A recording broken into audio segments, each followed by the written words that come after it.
Disabling remote access doesn't disable all remote access. It's one of those things where you are advised at some point to disable remote access in the hopes that you will protect yourself from some of the current scams that are preying on people by accessing or by asking for and being granted remote access to a machine. Here's the problem. You may not be disabling what you think you're disabling in order to stay safe. Disabling remote access doesn't disable all remote access.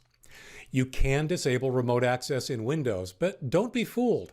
That doesn't disable all types of remote access. I'm Leo Notenboom. This is askleo.com. Question. Among the very first few things I did when our family got our most recent computer was to disable remote access entirely.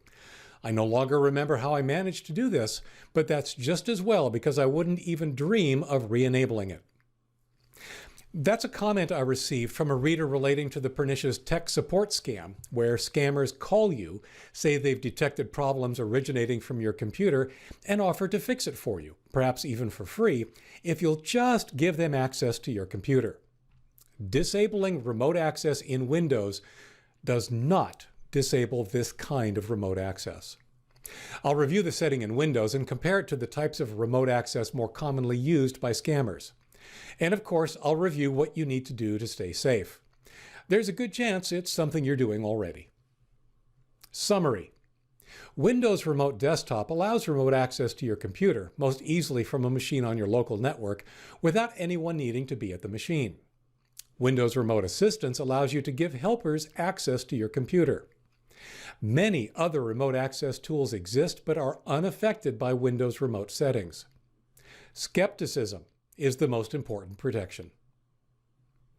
Windows Remote Desktop. As outlined in What's the Difference Between Remote Desktop and Remote Assistance, Windows Home Editions don't support being accessed remotely by Remote Desktop.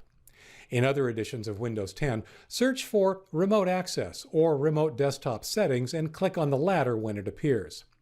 Remote Desktop allows you to use your computer as if you were sitting in front of it by connecting to it from another remote machine. It works most seamlessly on local area networks, so if you have multiple machines behind a single router, it can be a useful tool. In general, if it's not something you know you need, leave it off. Either way, on or off, it's unrelated to the scams we hear about. Scammers generally don't use Remote Desktop. Windows Remote Assistance. In all editions of Windows 10, search for Remote Assistance and click on Allow Remote Assistance Invitations to be sent from this computer. Remote Assistance is similar to Remote Desktop in that it allows someone else to access and control your computer. You must initiate the Remote Assistance session, and you can watch and interact with whatever the other person is doing. I generally recommend you leave this option off unless you're about to initiate a Remote Assistance session. Or leave it on. Once again, this is rarely a tool used by scammers. Remote access using other tools. There are a myriad of other tools out there available to access computers remotely. I happen to be partial to Google's Chrome Remote Desktop, but tools like LogMeIn, GoToMeeting, and other GoTo products are all valid and useful tools to access someone's computer remotely. To be extra clear, the tools themselves are not scams or malicious in any way. Like most tools, though, they can be used for good or evil. The bad news is that none of them are affected by the Remote Desktop or Remote Assistance settings I just described. They can be used regardless of how those settings are set. The good news is that these tools don't initiate themselves. Like Remote Assistance, you have to take steps to allow someone on your machine. And this is exactly what scammers try to get you to do. Once in, assume you're compromised. If, for some reason, you've allowed access to your computer to someone you later find out has malicious intent, or you just don't trust, you can only assume that your computer has been compromised. What does that mean? Well, perhaps most importantly, it means that my statement above, these tools don't initiate themselves, could now be false or beside the point.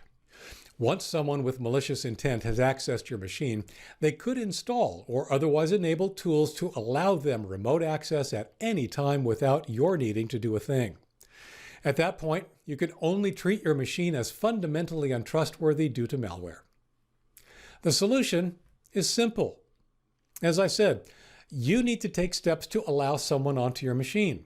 Most tech support scams will be very insistent that you need to take action that will allow them access. Don't do that. Be skeptical. Don't trust people you don't know, especially people who call you out of the blue. Use remote access as you see fit. It's an incredibly handy tool, but only use it with people you know and trust. You're giving them complete and total access to your computer. That's not something to give just anyone. For links related to this article or to leave a comment, visit askleo.com/82397. I'm Leo Notenboom. This is askleo.com. Thanks for watching.